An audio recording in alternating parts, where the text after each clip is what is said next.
किसी सुंदर से राज्य में एक रिद्धिमा नाम की राजकुमारी रहती थी।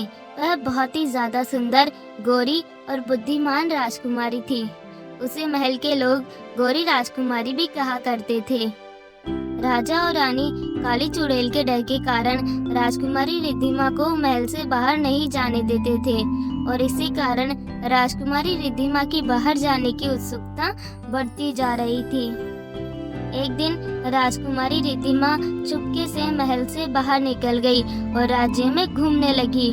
वो महल के बाहर निकलकर बहुत खुश थी, पर वो अचानक देखती है, चलो बेटा, जल्दी घर चलो। तुम्हें पता है ना, वो काली चुड़ैल कभी भी आ सकती है। पर माँ, काली चुड़ैल जाती क्यों नहीं? पता नहीं बेटा, वो कब तक यहाँ रहेगी, कब तक गांव के लोगों को गायब करती रहेगी। फिर अचानक राजकुमारी देखती है कि वह काली चुड़ैल गांव में आ जाती है और लोगों को डराने लगती है। तुम लोगों ने क्या सोचा कि मैं 4 दिन शादी में क्या चली गई? तुम लोग आराम से गांव में घूम सकते हो। ऐसा नहीं होगा। जाओ, सब लोग मेरी शादी की तैयारी करो, मुझे भी शादी करनी है। पर दुल्हा कौन होगा चुड़ैल जी? दुल्हा तुम ढूंढ के लाओगे। पर चुड़ैल जी, आपके लिए तो आपकी प्रजाति का ही दुल्हा चाहिए, वो हम कैसे ढूंढेंगे? नहीं, मुझे मनुष्य चाहिए। वो जादू भी नहीं कर पाएगा और मैं कहूँगी वो करेगा। तुम लोगों के पास 2 दिन है। इन 2 दिनों में तुम्हें मेरे लिए दुल्हा ढूंढ के लाना है। अगर तुम सबको अपनी जान प्यारी है तो मेरे लिए जल्द से जल्द दुल्हा ढूंढ के लाओ, वरना तुम सब गए काम से।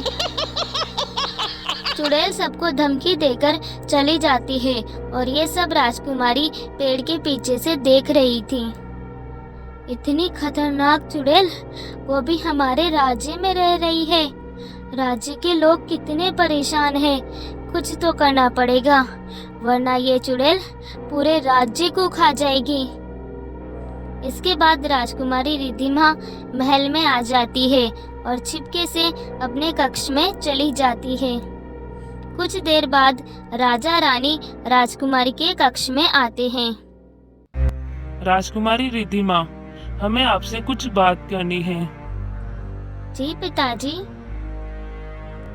अब आप बड़ी हो गई हैं, इसलिए हम चाहते हैं कि आपकी शादी हो जाए। इसलिए मैंने पास के राज्य के राजकुमार धीरज को आपसे मिलने यहाँ बुलाया है। वो आज ही आएंगे, आपको तैयार रहना है। जी पिताजी।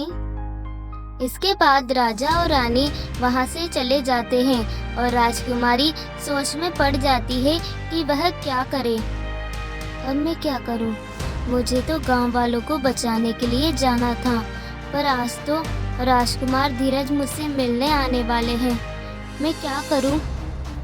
इसके बाद राजकुमारी ठान लेती है कि चाहे कुछ हो जाए, वह गांव वालों को बचाने के लिए जाएगी, चाहे वह राजकुमार धीरज से ना मिले। इसके बाद राजकुमारी छिपके से महल से निकलने लगती है, पर जैसे ही वह बाहर की ओर निकलती है, वह राजकुमार धीरज की बग्गी के आगे गिर जाती है।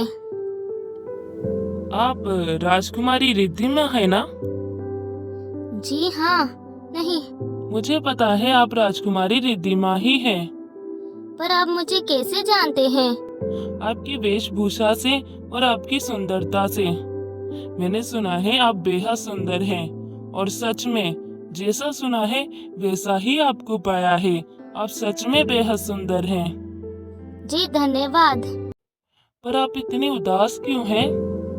इसके बाद राजकुमारी राजकुमार को सारी बात बताती है और इसी कारण मैं महल से छिपके निकल रही थी। तो उस चुड़ैल को दुल्हा चाहिए?